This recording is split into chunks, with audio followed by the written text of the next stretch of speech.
સુરતમાં પેટ્રોલ અને ડીઝલનો પૂરતો સ્ટોક છે।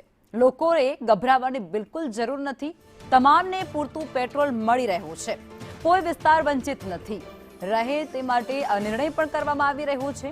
આયોજન માટે કલેક્ટર સાથે પેટ્રોલ સંચાલકો દ્વારા બેઠક પણ કરવામાં આવી છે। નાયરા પેટ્રોલ પંપ પર પૂરતો પેટ્રોલનો સ્ટોક અવેલેબલ હોવાની વિગતો પણ અત્યારે સામે આવી રહી છે। આ વિગતો માત્ર સુરત માટે છે। સુરતથી આ સમાચાર મળ્યા છે।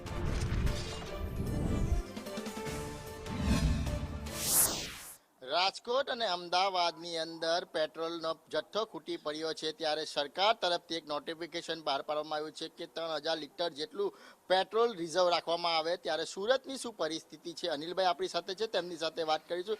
સાહેબ, શું પરિસ્થિતિ છે? રાજકોટ અને અમદાવાદની અંદર રિઝર્વ રાખવાનો એક નોટિફિકેશન જાહેર કરવામાં આવ્યું છે। આપણે તો શું પરિસ્થિતિ છે અત્યારે? અમને આવો કોઈ ઇન્ટિમેશન્સ આપવામાં આવ્યા નથી અને અત્યારે આપણા સુરતના કોઈ પેટ્રોલ પંપો એવા છે કે જેને ડાય આઉટ થઈ ગયા છે કે માલ નથી, એવી કોઈ અમને માહિતી નથી।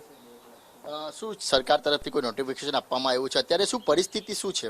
ના, હજુ સુધી અમારી પાસે નોટિફિકેશન કોઈ આવ્યું નથી, પણ અત્યારે અમે હાલ એસોસિએશનના હોલ્ડરદારો થઈને કલેક્ટરને મળવા જઈએ છીએ અને કલેક્ટર પાસે ગાઈડલાઈન લઈએ કે હવેના ફ્યુચરમાં અમારે શું કામ કરવું। શું રજૂઆત કરશો ત્યાં ગાડી ગઈને? કેમ, શું તકલીફ થઈ રહી છે? નહીં, તકલીફો તો કંપનીમાંથી જે ઇન્ડેન્ટ મૂકીએ છીએ તેમાં એડવાન્સ પેમેન્ટ પહેલાં લોકો આપતા હતા કે ક્રેડિટને ફેસિલિટી આપતા, ડીઓડી ફેસિલિટી આપતા, તો અત્યારે લોકો એડવાન્સ પેમેન્ટની વાતો કરે છે। તો એ એડવાન્સ પેમેન્ટ બાબતો રજૂઆત કરીએ છીએ।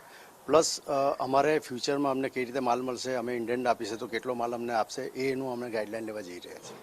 સાહેબ, નાયરા અને બીજા પેટ્રોલ પંપ પર એક નોટિફિકેશન જાહેર કર્યું છે અને અત્યારે સુરતના ડીલરોને પણ એવું કહેવામાં આવ્યું છે, કારણ કે સતત એમનું મોનિટરિંગ થાય છે। 10,000 લીટરની નીચે જ પેટ્રોલ જાય છે તો જ પેટ્રોલ આપે છે। તો આપની પરિસ્થિતિ શું છે અન્ય પેટ્રોલ પંપની?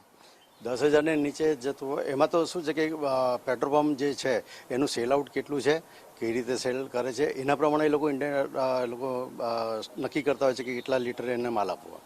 કારણ કે રોજનું 50,000 લીટર વેચતો માણસ કે 40,000 લીટર વેચતો માણસને 10,000 નીચે જાય તો આપે એવું નથી।